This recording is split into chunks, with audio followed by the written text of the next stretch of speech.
সকল সম্মানিত মৎস্যচাষী ভাই ও বন্ধুরা, আজকে আপনাদের মাঝে নতুন মাছের আমরা নতুন ভিডিও নিয়ে আসলাম।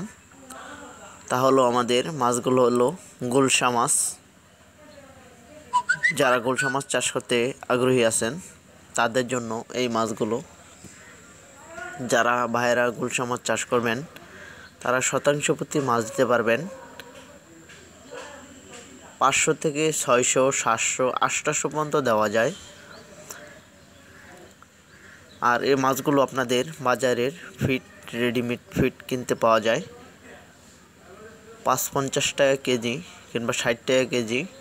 ওই খাবারগুলো আপনাদের এই মাছদেরকে খাওয়াইলে মাছগুলো আপনারা 5 থেকে 6 মাস পর এই মাছগুলোকে বাজারজাত করতে পারবেন। আর এই মাছগুলো 5 থেকে 6 মাস চাষ করলে আপনাদের মাছগুলো ওজন আসবে 25 থেকে 30 টাকা কেজি আসবে। এর বাজার মূল্য পাবেন আপনার